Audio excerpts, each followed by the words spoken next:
Hello everyone, the Nerdy Steve here with special guest Luigi. Today we'll be featuring a Rakdos Midrange Explorer deck. The list is in the description below. I'm going to talk about the general game plan, some of the card choices, and a little bit about the sideboard, and then we'll play a couple of matches. So let's go. What the real big benefit of this black-red midrange deck is that it is very, very disruptive early on with Thoughtseize and Fatal Push and a lot of creature removal, and Kroxa for hand disruption, right? And then a lot of the cards in it are 2-for-1s, right? So we have Sorin and Chandra and Fable of the Mirror Breaker and Bonecrusher Giant, right? So this deck wants to stop what your opponent is doing in the first couple of turns, and then use the card advantage built into a lot of the cards itself to overwhelm your opponent once their plan isn't working out. So we have Bloodchief's Thirst and Fatal Push and Power Word Kill of our kind of like instant speed removal. We also have Stomp to deal 2 damage, which can deal with a lot of creatures, right? So Stomp and Fatal Push are kind of ubiquitous in that in every version of this deck, you're probably going to include 4 of each. And I say every version of this deck because there's a lot of different variants you can play with this deck. I have Power Word Kill as my removal spell, but you could easily have Infernal Grasp or Heartless Act. There are lots of different things to play that might be better than other cards in very specific situations, and that is something to keep in mind as you if you build a version of this and as you play, like, oh, I'm seeing more of this or more of that, right? This version that I'm using has Greasefang in mind. The Greasefang Parhelion combo is very, very heavily reliant on the graveyard and also a 4/3 creature living. So I have Fatal Push and Power Word Kill as ways to deal with Greasefang. And then I also have a main deck Unlicensed Hearse. Okay, Luigi. In addition to some in the sideboard because I want to be able to beat that deck, right? We also have on turn 2, we can cast Bloodtithe Harvester, which, you know how I talked about this deck can be built to combat a lot of different strategies? One of the really good benefits of Bloodtithe Harvester and Fable of the Mirror Breaker is with the Blood Token and with the second stage of the saga, you get to loot away cards from your hand that you don't need. So if you're not going against a graveyard strategy, okay, you can say goodbye to Unlicensed Hearse. If maybe Power Word Kill isn't that useful against what your opponent is playing, you can get rid of it, right? And that is one of the powers of Fable and Bloodtithe Harvester. They're both really, really good cards for lots of different reasons, right? But the ability to kind of go, oh, I don't need this anymore, let me find something useful, is just a really understated benefit of those cards and how they can help your game plan really, really move forward. We also have Graveyard Trespasser, which is kind of always surprising, which is how good this card is. It is the 3-mana 3/3 that enters the battlefield, right? The ward of discard a card is a really huge cost for some decks to pay to remove. And if you've already done Thoughtseize a couple times or a Kroxa, it becomes that much harder to deal with, right? And having a 3/3 that has incidental graveyard hate, which is good against removing things with flashback, or maybe a Parhelion before it gets a chance to reanimate, or a lot of other things, is just really, really good. And it also, that 1 life, if you ever exile a creature that you get to drain from your opponent, it seems so minute, but it really, really adds up. And if you ever get to the Nightbound side, the exiling of 2 cards and draining for 2 life can be just what makes you win or lose a game. And it's also very, very important, and something that a lot of people don't do, is you can always exile your own creatures from your graveyard to drain. I think on Arena, it usually defaults to showing your opponent's stuff. But if your opponent doesn't have any creatures in graveyard, you could remove your own, right?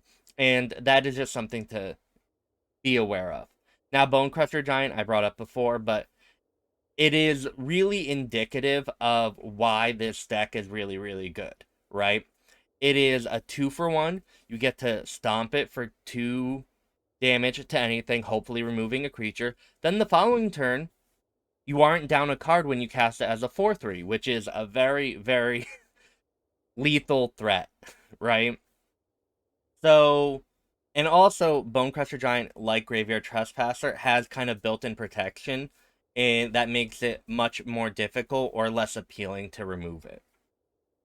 And then we have Fable, which can copy, which is, we've talked about Fable so many times, but it is multiple threats in its own. If your opponent kills the 2/2 Goblin, they have to deal with the Kiki Jiki when it flips. If they deal with the Fable of the Mirror Breaker, there's still the 2/2 body that it leaves behind, right? And again, I say this over and over. We also have Sorin and Chandra, but all of these cards generate card advantage in themselves if your opponent doesn't deal with it right away. And so we just want to completely overwhelm and exhaust your opponent's resources while dealing incremental damage here and there, maybe with the Chandra plus or the Graveyard Trespasser exile or stomping, then casting it, right? And then finally, I don't think we talked about Kolaghan's command yet. Kolaghan's command fits here. Again, it just is a jack of all trades type thing. It can bring back a creature that you might like for Graveyard Trespasser or Bloodtithe Harvester if you want some maybe more removal or graveyard interaction. Discarding cards again is great. Sometimes you need to destroy an artifact, whether it's an opposing unlicensed hearse or a oven, and dealing 2 damage to any target, a planeswalker or opponent for lethal is just great. But again, the Kolaghan's command is also a 2-for-1, right? A lot of the cards in this deck are 2-for-1s, and that is, you need to really, really use this deck and understand that you are a mid-range deck, right? You can't hold back and not do anything, because then you're kind of just get loaded with these cards in your hand, and a lot of your spells are sorcery speed, so you're not the control deck, right? Where you're responding to your opponent. You need to be a little proactive, and you don't have any 1-drops, right? And you only have one 2-drop that's like a real creature, so you're not an aggressive deck. So you want to learn to navigate the games in a manner that, okay, I'm trading early. I might apply little pressure with a creature or planeswalker on turn 3 or 4, and then I'm going to, win over the next several turns, right? And the mana base also is going into that idea as well. Castle Locthwain is a card that when you're empty handed and you have, a bunch of lands, you can start drawing multiple cards a turn, and that's going to get you back into the game. Castle Locthwain isn't always a 2 of in a lot of decks that have black mana, and honestly, not a lot of, like the Jund deck that I run doesn't run Castle because it's too mana intensive, and you're usually doing other things with your mana. But this deck, can really, really benefit from Castle. We also have Hive the Eye Tyrant and Den of the Bugbear for, your creature lands. It's also these lands because we don't have a lot of turn 1 plays, like Castle Locthwain coming into play tapped on turn 1 also isn't a big deal, and that's why we can have 2 of them. Like, you don't need to be on curve as often as you would think in this deck, though it helps. And we also have 2 Takenuma Abandoned Mire. This is the card I usually only run 1 of in a lot of my lists because the legendary part is an actual real cost that comes up. But I've seen a lot of lists online use 2 of, and I kind of like it, mainly because we have planeswalkers that are very, very powerful as well. And it's always easy to forget that Takenuma can bring back a Planeswalker. And that is something that comes into play a lot. So it's very, very good to like keep that in mind, and you can, hold the Takenuma in your hand for later than just reanimate a Sorin or a Chandra. You don't reanimate, you bring them to your hand. But that is just, something to be aware of. And then our sideboard is, what you would expect. You have more graveyard removal with Unlicensed Hearse. Go Blank is also graveyard removal, but also good against the more control decks where you need the 2-for-1. We have Leyline of the Void, which is more graveyard removal against certain strategies where it's gonna really help you combat the Cat Oven decks or the Parhelion decks, and you get to survive a little longer than maybe you would normally, and then you can come ahead that way. Chandra for control decks. Anger for more aggressive strategies. Anger is really, really good because you're not an aggressive strategy yourself, you can kind of wait to hold off on the anger until you have just the opportunity for it to be really, really beneficial for you. And if anger gets rid of maybe, a Bonecrusher Giant or a Fable token, you've already probably gotten value out of it, so that's also fine, and it's not that big of a deal. And yeah, with that, I hope this was a decent enough explanation, and let's go play some matches to see how it plays out. Okay. We have a turn 1 tap land, followed by the Harvester, Kroxa. Seems fine, but we're gonna Fable instead of Kroxa. So, okay. Maybe, we'll see. Alright. It looks like our opponent is on some kind of mono green ramp, which I think can be problematic for us. I'm not sure.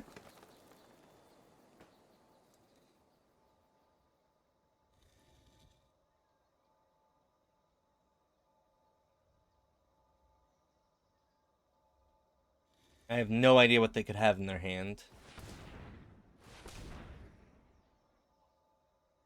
Green. Okay.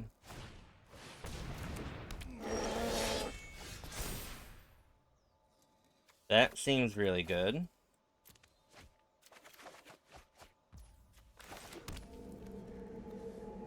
Do I want to Sorin?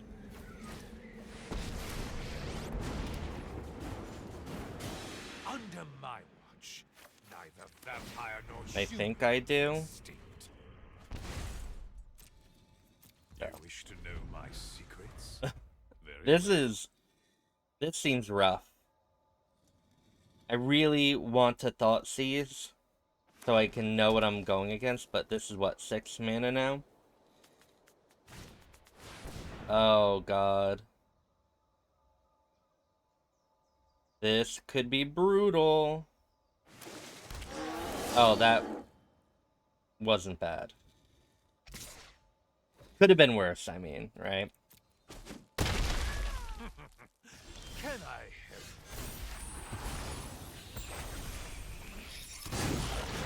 So let's... I guess we do this because we have no choice. Beautiful. Nothing on Innistrad is free. Get that. Trespasser can exile the Storm, and then next turn it can exile something else potentially.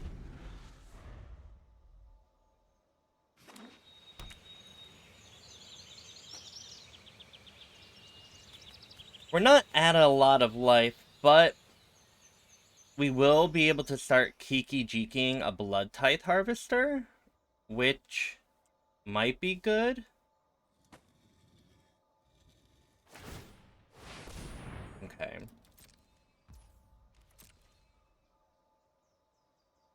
I wonder if they're gonna attack. No, they're not attacking Sorin. Okay.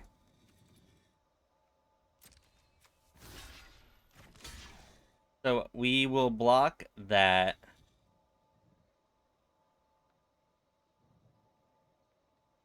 Go to 3.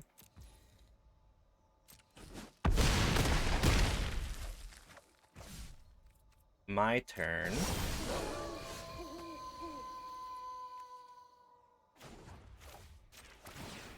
Balance may never be restored. We're gonna Reflection a Harvester. Deal with this annoyance. Have that kill a troll.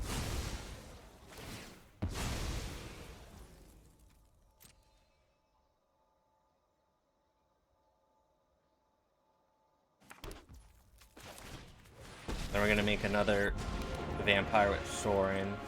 For the sake of all innocent, my will must you will serve me well. That gets to exile that.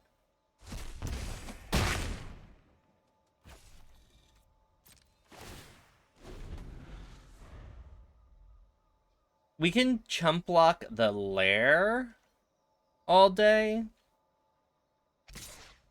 Mostly.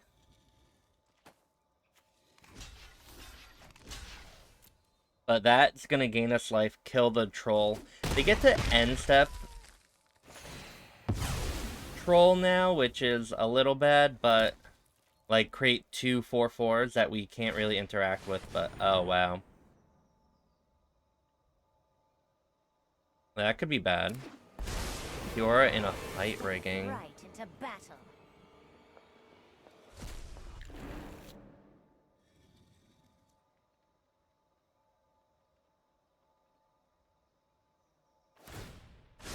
Nature flows. 1 2 with 3 vigor. 4 5 6 7.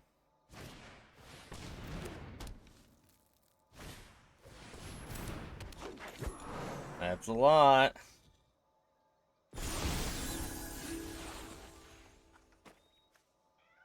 Let's see what we get here.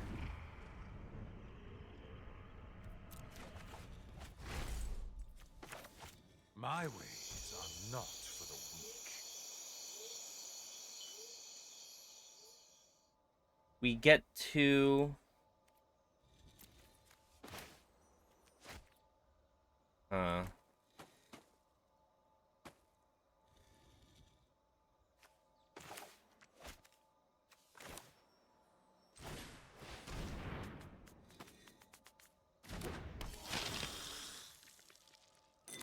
We need to exile that. That's what I'll do.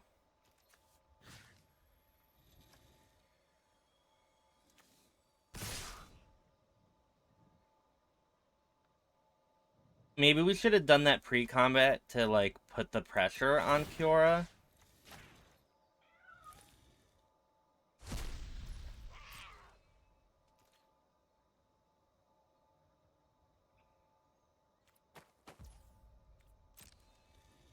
Hands off. Probably. Let's blood away a hearse.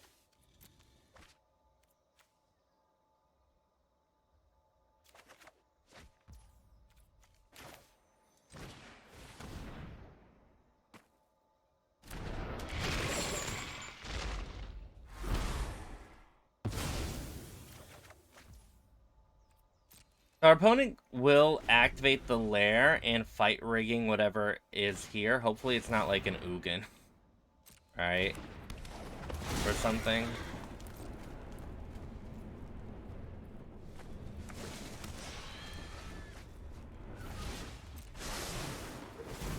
Probably needed to try and deal 1 more damage. Arn. Okay. Until you have lived as a statue, do not halt. My grief fuels my mission.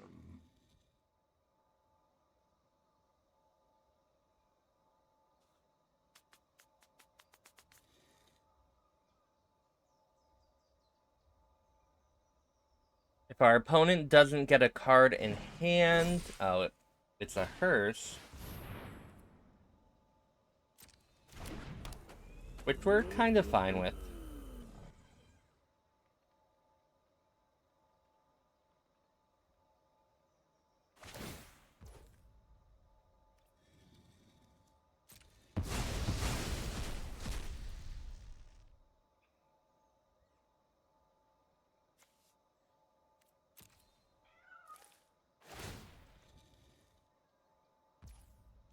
6.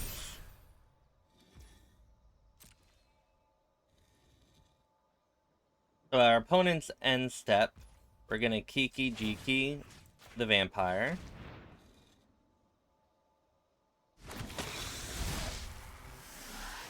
I bring my own army. That does have reach.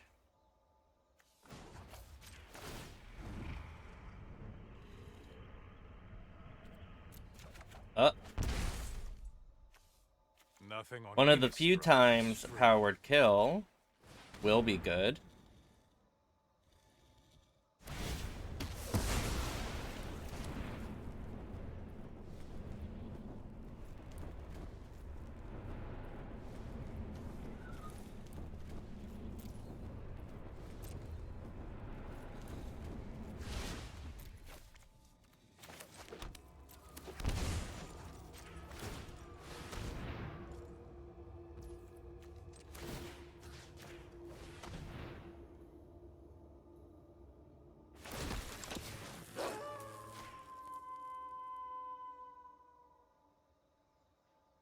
Then we get to attack with everything, and this has to be lethal, right? It has to be lethal. I'm not gonna do the math, though.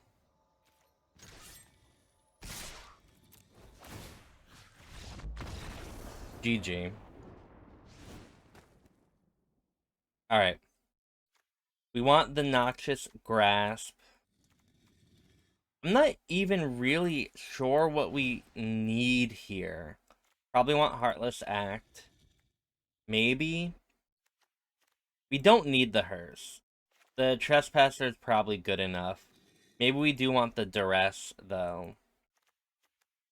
Maybe no Kolaghan's Command, and maybe no that. That's interesting.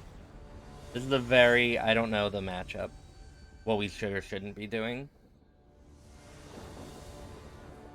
But I don't know anything, really. So, take that for what you will.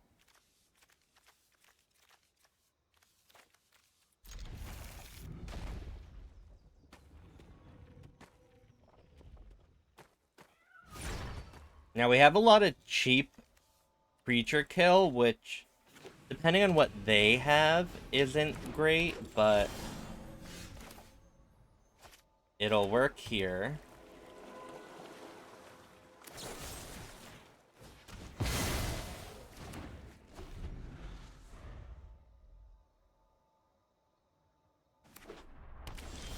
Okay.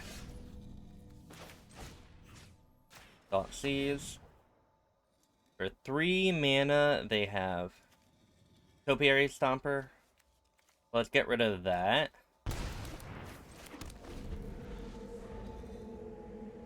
So they have Fight Rigging, which they can then do Karn the next turn. Oh, Llanowar Elves? They do have it? Okay. Interesting.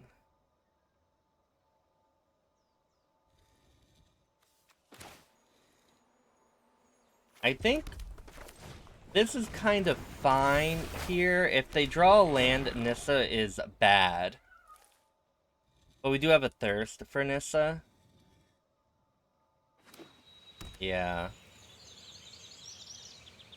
But casting Nissa does leave them a little vulnerable. So maybe they won't. Because if we thirst a land, that's not great for them. And so they were definitely aware of that. Which cannot protect itself. Rise, my elemental friend. No blocks. Alright. So let's get rid of 1 and 2. That comes into play tap, sadly. We're gonna get rid of that.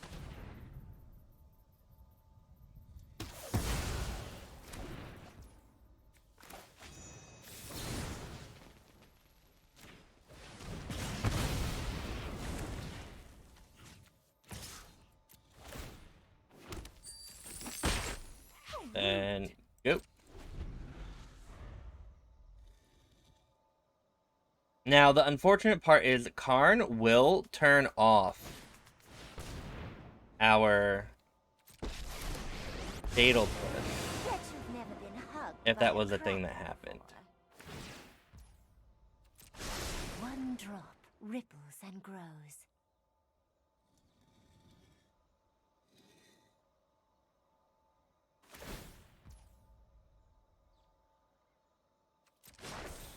The land fights for us. So, during this, I will kill it. So they can't cast Karn this turn. Or Fight Rigging. Oh, they can cast Fight Rigging still. They couldn't cast Karn. My bad.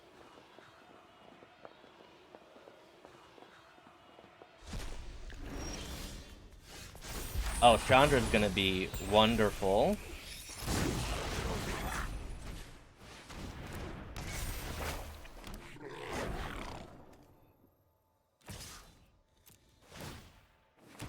Will endure.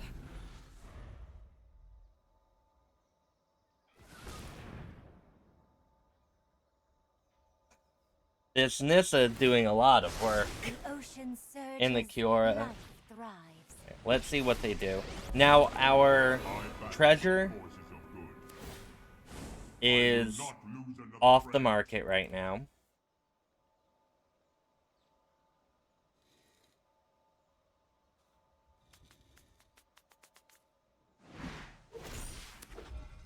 They got an artifact. Okay.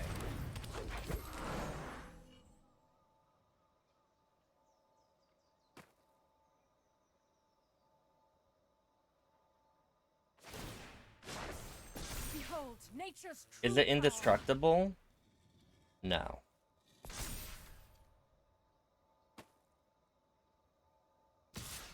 We could double block it if we wanted to.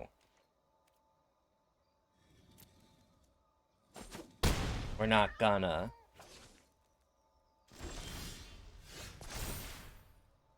Let's discard a Kroxa.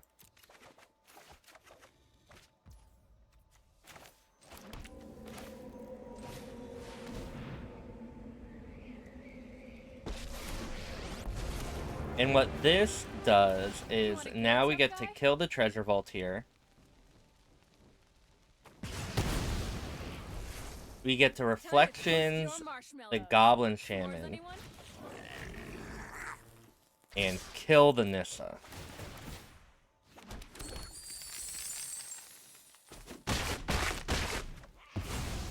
I must go.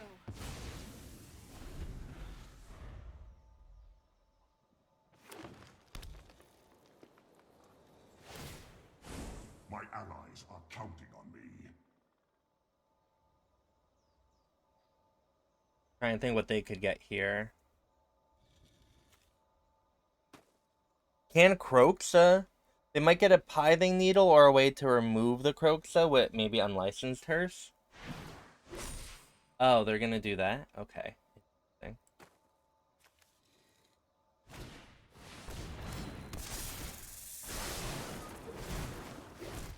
Oh, because they want... Alright, that makes sense.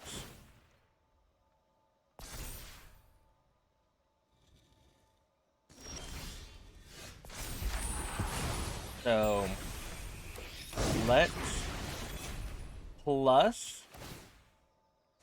We have a this Fatal Push, is gonna hurt. which is wow.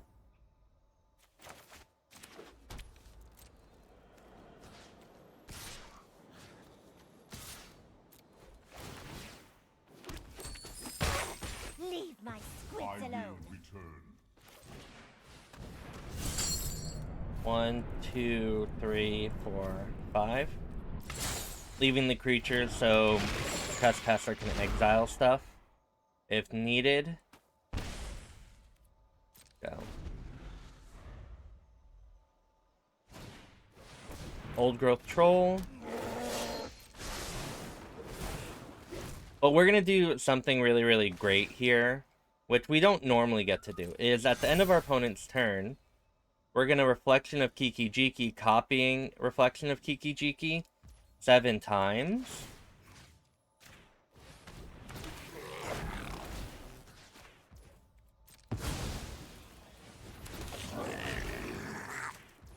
And then we get to attack with all of them.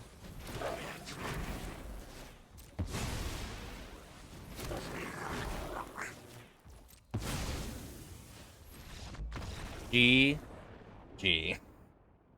Victory. Okay. We can Blood Crypt turn 1. Then turn 2 Den. Hopefully our opponent is a Grease Fang deck. So our unlicensed hearse is relevant. Probably not.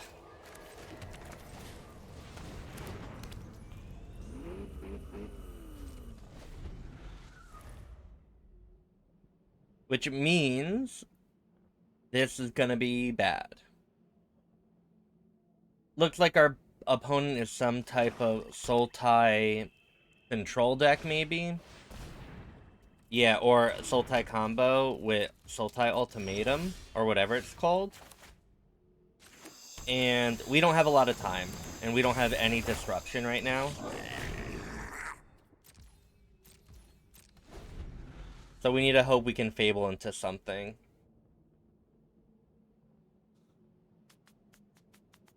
Because on turn 7, they're gonna cast is the Emergent Ultimatum, where they'll probably, like, almost win on the spot.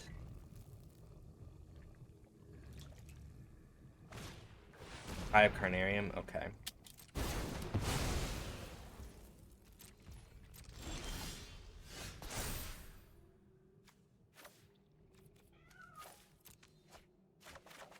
Alright. I think we can Sorin here. I am vengeance, bloody and righteous. My ways are not for the weak. And hopefully that's good. They could Elder Gargaroth, which would be really, really bad for us. Okay. Which I kept my...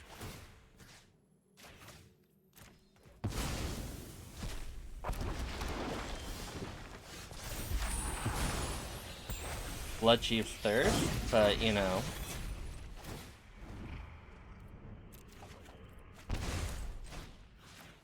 Nothing on Innistrad is free. Alright, Kiora, okay.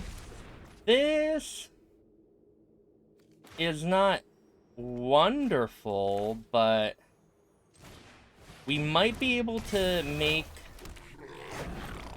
something of it if our opponent doesn't draw anything really relevant here. So let's hope. Let's hope that is what happens.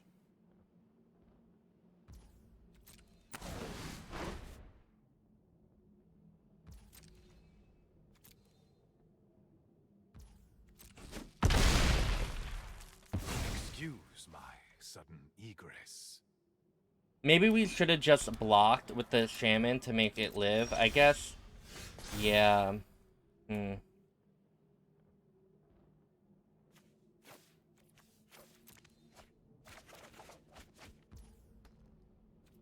Would have loved the land.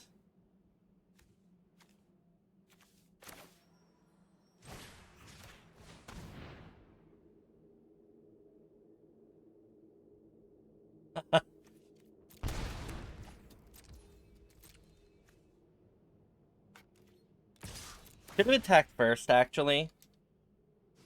Because if they block, we would have been able to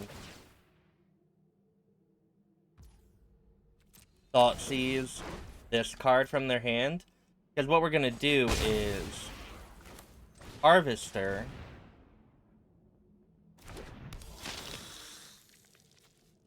Make a copy of it. And then kill our opponent's Gargaroth.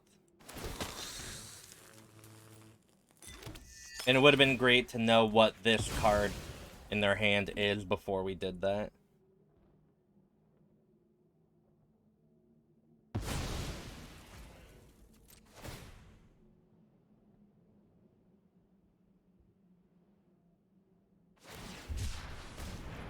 Alright, they need the Emergent Ultimatum now. I guess they could have, like, more basic removal. We didn't really... We're not in a place... Our opponent has 6 cards in hand, right? And at 20 life. They are under almost no pressure. Okay. That's fine, though. Because we get to do the same thing again.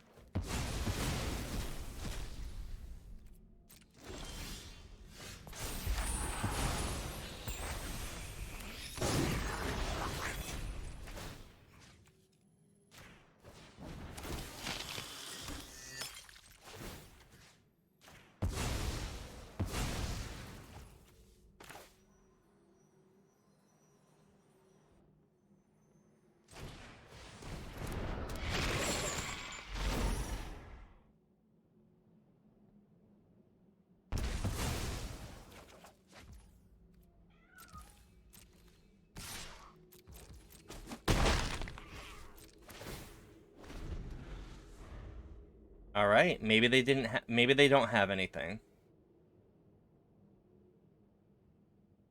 A board wipe is bad, very bad.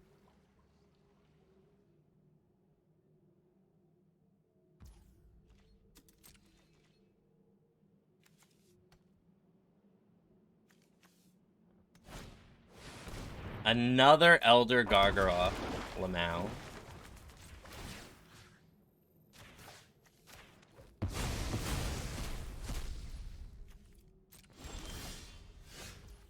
So...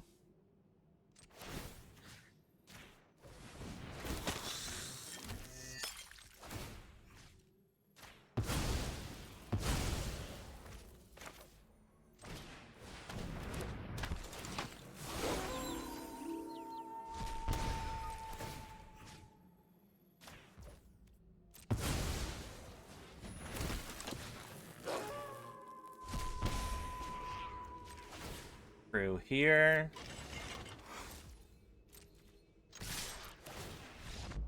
GG. Alright. I thought that was gonna go much worse than it did. Ooh, wait, can Power Word kill Gargaroth? Okay, it can. I think we want Duress. Chandra I don't think is good enough. It doesn't kill. I don't think I like the hearse. I don't know how graveyard-centric their deck is. And I think we do want Go Blank.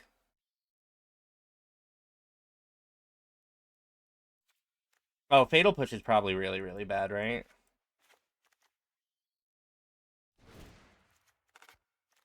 Like, really bad? Maybe we can... I don't know. I guess maybe we still want a Chandra.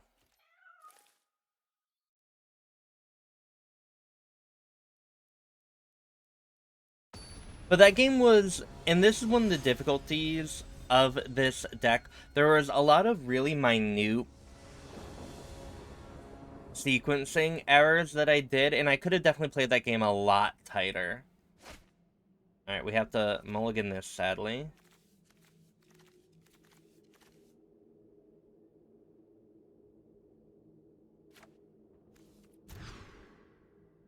We'll keep here.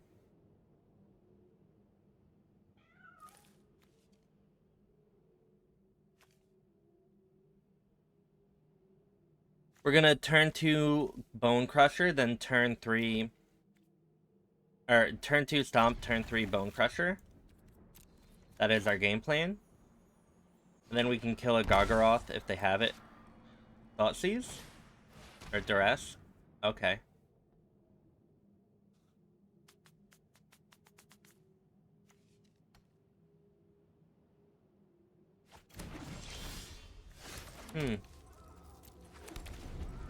That, to me, says they have the ultimatum in their hand.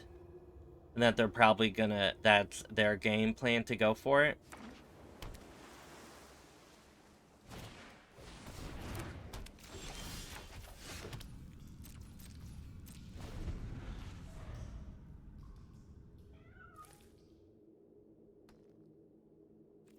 3 mana. Ugh. Hate it.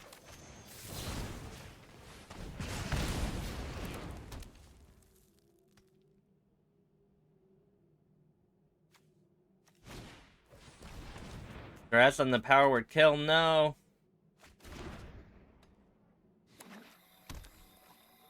Alright. Well. Here we go, everyone.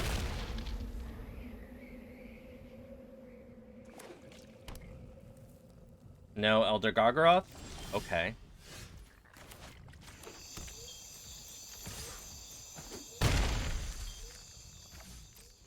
No Emergent Ultimatum?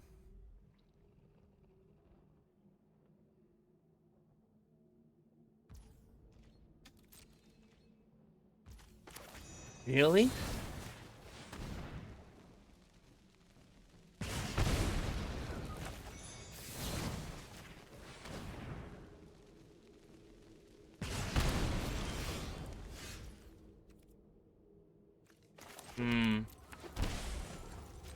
Let's go for lethal, everyone. GG. I will take that. Alright, thank you for watching me play some Rakdos Midrange in Explorer. I think what I learned most about this deck was how...